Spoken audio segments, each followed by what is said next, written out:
Hi, this is Ed, San Diego, and in this pre-Christmas holiday time, our special guest today is Ken OEHLER, PhD in industrial psychology and organization development. He's a senior partner now in a new company called Radical Work, LLC. Radical is spelled R-A-D-I-C-L, Radical Work, LLC. They're based in Minneapolis. Ken is in the New York area. He'll be joining us live in just a few minutes here on Global TV Talk Show. They put together predictions, people predictions for 24 based upon what's going on now and has been post-pandemic in the workplaces. And his focus is on customer experience, and the employee is customer. So you can imagine the turmoil that's going on. Hybrid has settled in. All kinds of distributed work places. So we're going to begin with Ken in just a minute. Okay, we're back on Global TV Talk Show, and special guest right here, right now, live, is Ken OEHLER, PhD. Hi, Ken. Welcome again. Thanks, Ed. Great to be here. Okay, so I was just announcing you in the pre-warm-up here about Radical, R-A-D-I-C-L. And so Radical means what to you? Yeah, well, so Radical is a advisory and technology company, and we're on a mission to create epic work experiences for everyone. And generally, I would say there's dissatisfaction of where we are with the employee experience and the outcomes of the employee experience across the board. I think from employees, from leaders, from HR, and there's work to be done. And I think we're at a point where we're going to have to get, no pun intended, we're going to have to get radical to do something different, because we've been at this for a few decades now, and we keep getting the same outcomes, whether you take Gallup's data that 3 out of 10 people are engaged, or our own data that says 20% of people are having an epic work experience. That's just unacceptable. But we keep trying to do the same things or having incremental innovation. And so we're at a point where we're really thinking about flipping the paradigm and working with companies, both in terms of strategies and technology to take a much more radical approach, much more human-centric approach Okay, to fixing so this. the employee is a customer. Absolutely, yes, and Yeah. becoming much more um, uh, starting with what the employee needs and designing around that, and finding the commonalities. And one of the things we keep finding in our research is uh, employees want productivity and impact and alignment with mission-centric goals as much as leaders, but it feels a little bit different. So it's about finding that commonality and the common value creation in this gap between leaders and employees. So I need to, in my view, cut to the chase here. So we're talking about people under 30 years old and lack of trust in seniors of anything more senior. And these kids are these people are they grew up with a phone in their hand, and the fingers move a mile a minute, and they're just tuned in 100% of the time, and co-mingling in their brains what they're looking at on the phone and what they have to do in front of them at work. So most of the managers, uh, I think, are much older. And so there's an automatic disconnect or lack of trust, right? Well, what we find in our research is the trust isn't the trust issue is not only with the Gen Z and Gen Y. And what's becoming interesting, and one of the things that we've been looking at in our predictions report for 2024 is what does this mean now with these generational shifts? And so one of the things I think that you're alluding to is how many digital natives we now have. You know, people that grew up and never knew a world without the internet, or and what does that mean in terms of the technology that they're using? And so yeah, whereas the management is mostly older, you know, the management is now largely millennial.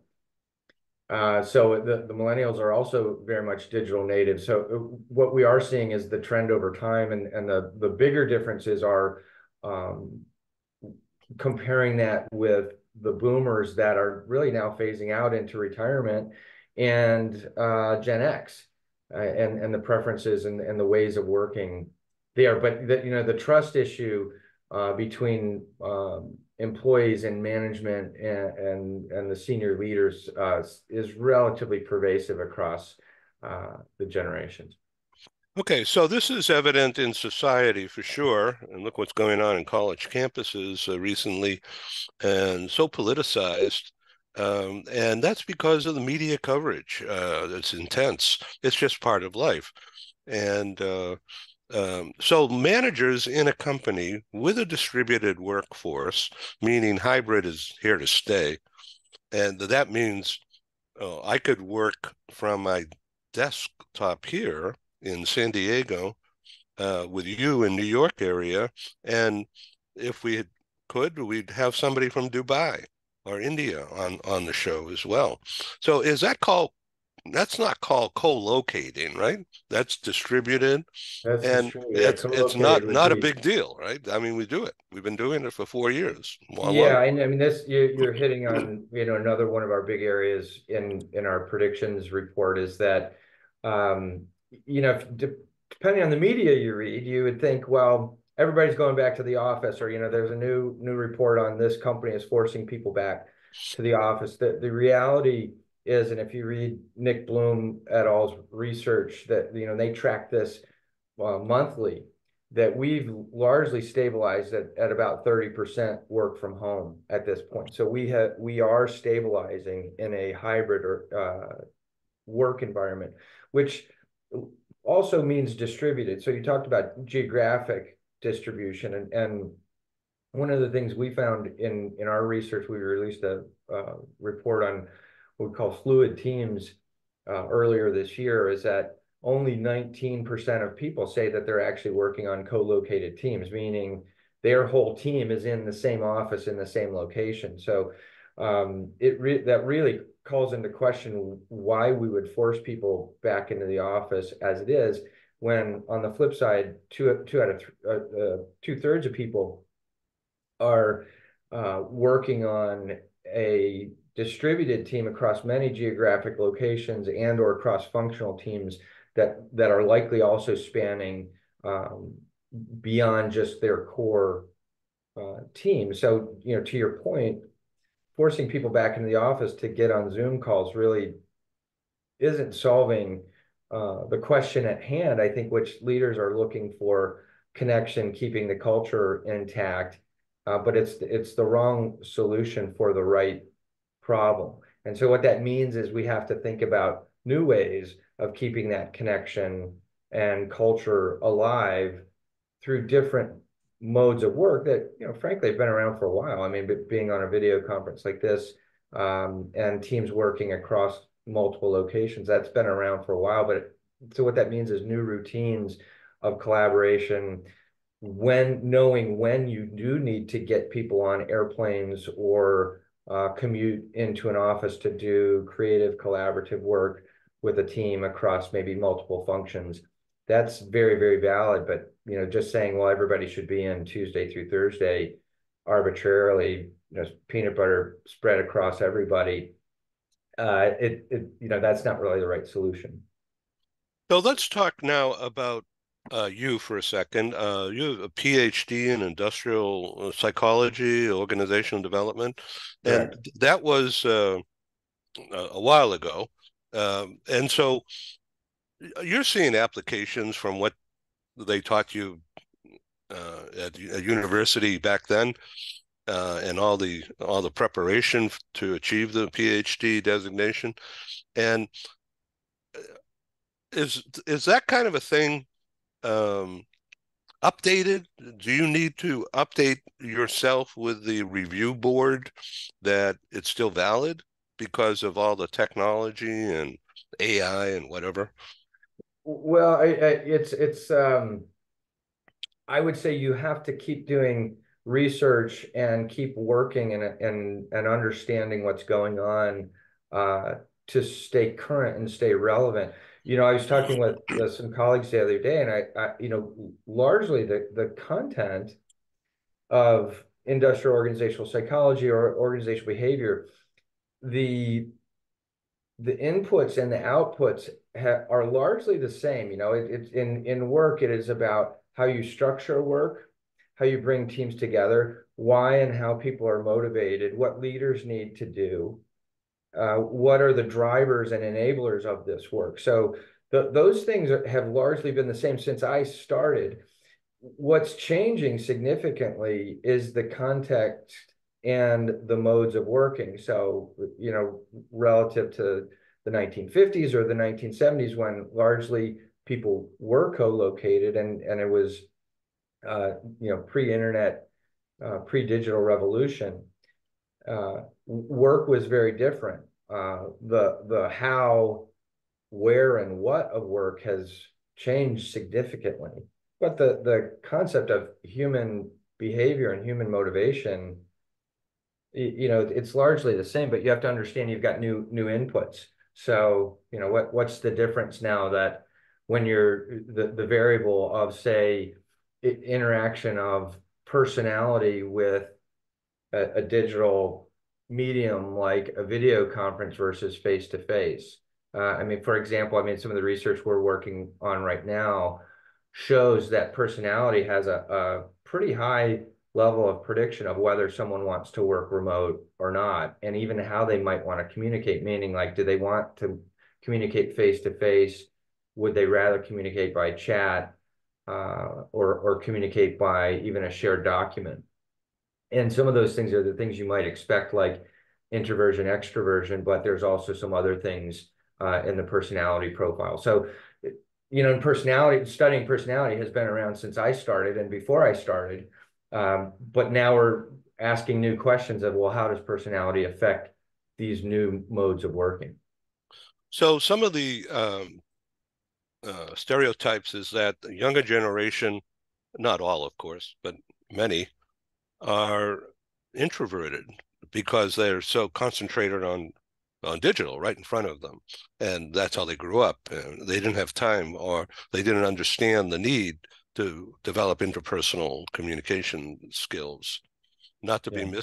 miss popularity, or but just be be a person, Yeah. exhibit personality. Yeah. Well, you sort of alluded to something. I think there's this paradox with the generational research, and I think we've learned this in DEI studies, that stereotypes of gross stereotypes across groups are quite dangerous. And so I always issue caveats when you start saying, blanket statements about here's what Gen Y is like or what millennials are like, because you will always find exceptions. Now, we do see some patterns, and I think as you mentioned, I think that the younger generation have just grown up in a world where they're more connected through apps, and we actually find this in our data that they do, the younger generations prefer chat now over email. Email and phone are dying mediums, and so we're seeing changes come along with the younger generations, patterns of these things. So whether that's directly connected to personality or we're seeing a gross personality shift, I'm less clear on that. I think, likely not. Yeah, interesting, isn't it? Wow. So let's talk about bosses and employees, bosses and staff. Maybe that's a more appropriate word. and I'm listening to you, so you tell me. You're the PhD. Um, but the audience out here is a mixed bag, and worldwide, although 60% US, but very tuned in to what exactly we're talking about now. And I'm trying to relate what's going on in Radical and your predictions about how do bosses and staff become more human together. And Yeah. it's when we did your exercise, your design thinking exercise recently at EY in New York, that at first people were afraid to do anything, and then everybody got up and started moving paper around, and everybody just loosened up, and it was great for communications. Yeah. So yeah, there's a model in leadership that in its simplest form, leaders do two things. They set direction or structure, and there's the human aspect. They need to show consideration of others. And I think what we're finding is in this new environment and with new generations, and particularly with, and this is a common theme across the predictions that we've been talking about, is there's just so much pressure in the system, whether it's from economic pressure, from the political pressure that 2024 is going to be a wild year with the US presidential election, with the concerns about disconnect and loneliness and isolation from remote work, with the how fast AI is coming at people with the new generations and what they expect. What this means largely for leaders is, again, it's the behaviors aren't that different, but it's about where are you spending your time and where you turn up the volume. And at its core is we need to see much more empathy and connection from leaders and taking the time to listen and understand where people are.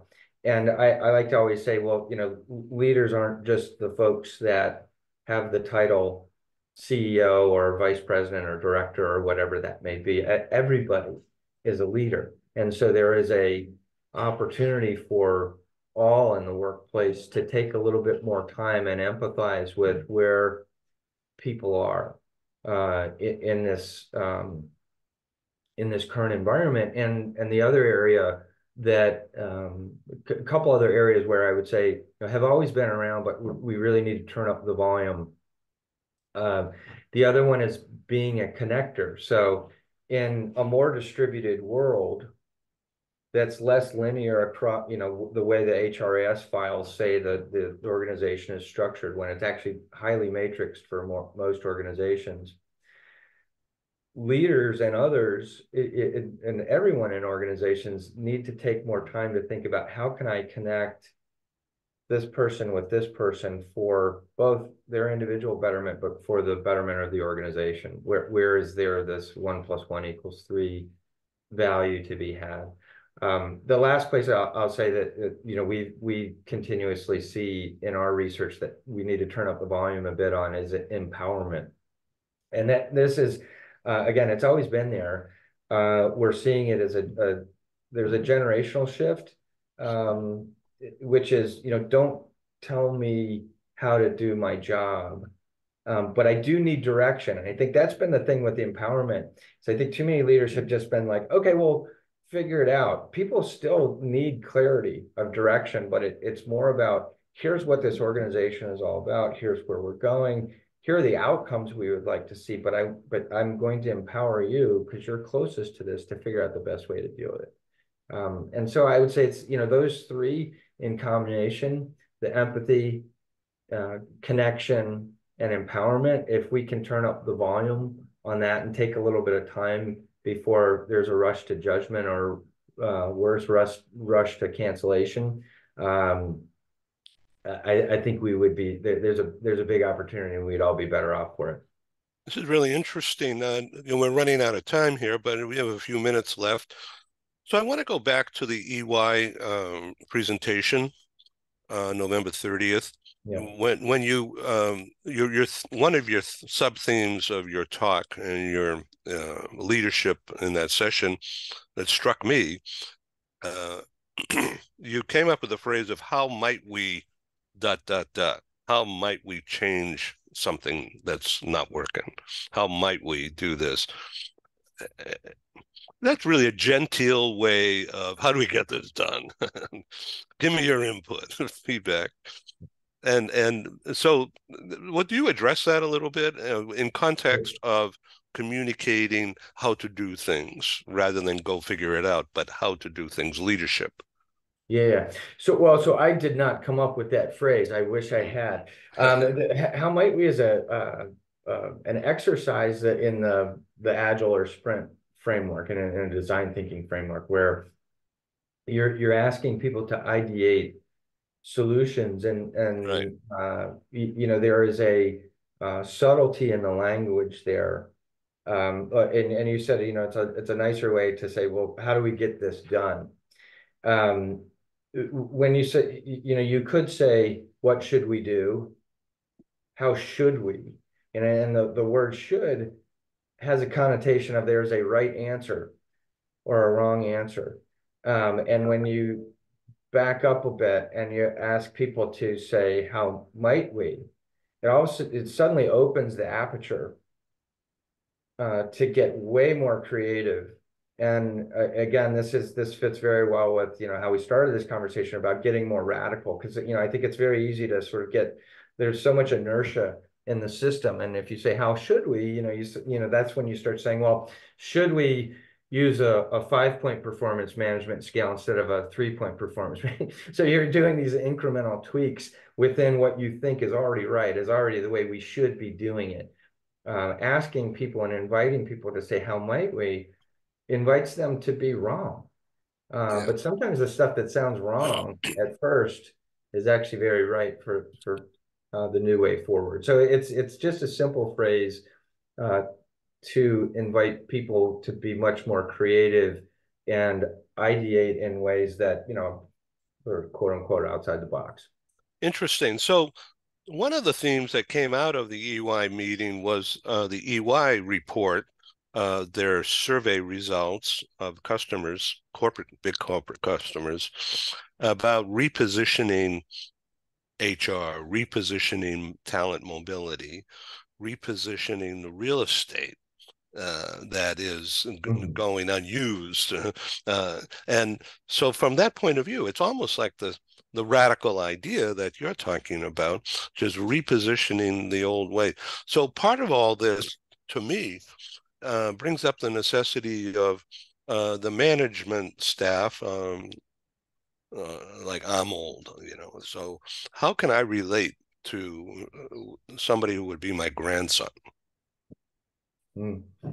Well, yeah, so we have 4 generations in the workforce right now, and in a lot of ways that goes back to empathy that we were talking about. One of the things a couple of things you mentioned that are really interesting there.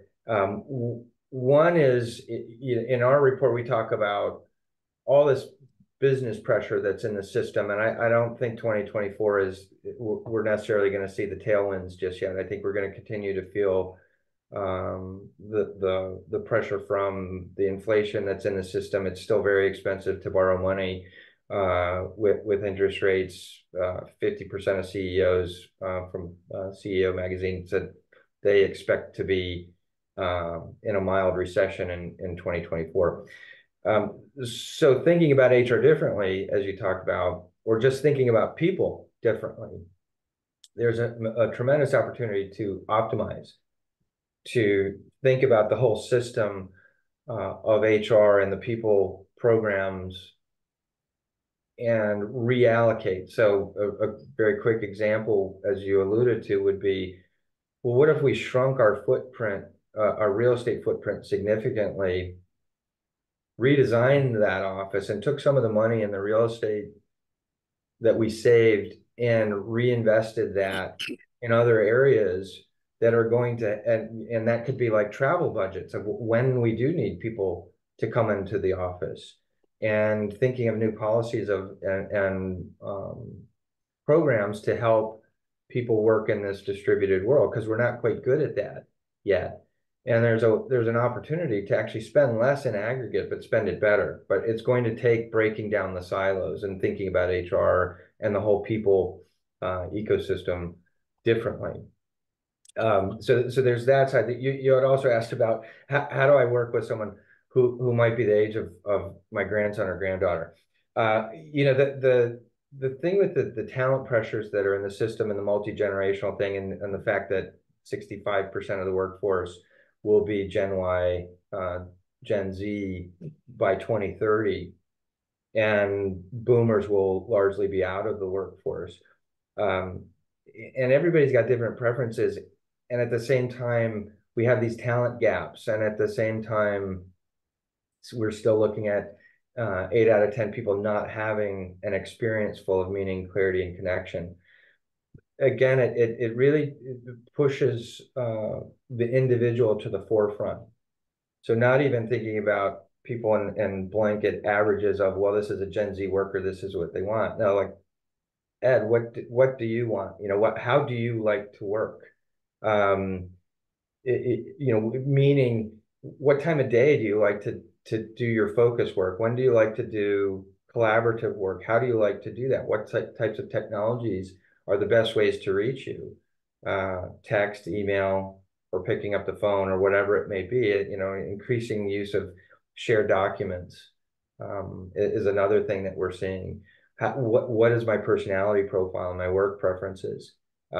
Really understanding these things at the individual level. What do I like to do out of work? What are my responsibilities outside of work that push into this? Seeing the whole person, their motivations, where they want to be in 5 years, et cetera. So that's probably the biggest opportunity, and I'm not sure it's even an opportunity. I think the younger generations are frankly going to demand it, and it will be how we have to work, and it's sort of the table stakes or the starting place of having a better work experience for everyone. Ken, thank you very much for all this. So everybody out there, radicalwork.com. I'm going to spell it again. RADICL work.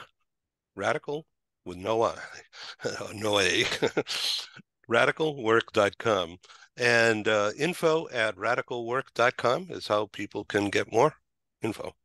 Absolutely, yeah. I mean, if you get to the webpage, yeah, all of our thought leadership is on the webpage, our 2024 predictions and some of the other research that I alluded to, and you can contact any of us. So I'm just going to read the closing line here in your report. Opportunity to optimize, connect, regenerate, collaborate, and refocus on individuals in new ways to make work better. And your phrase is to make work epic, meaning what, like the Ten Commandments? Some kind of So yeah, spectacle? when we talk about epic work, there's a measurement system behind this. When we work with clients, the shorthand is, when we say this a lot: meaning, clarity, and connection. Employees want this; they're demanding it. It's actually quite hard to have all of those at the same time. But when you do have that, and when you have that for extended periods of time, that's when we see people having an epic work experience. Thank you, Ken OEHLER, and Merry Christmas to you. Same to you, Ed. Thanks for having me. Okay, come back. Thank you. Bye-bye.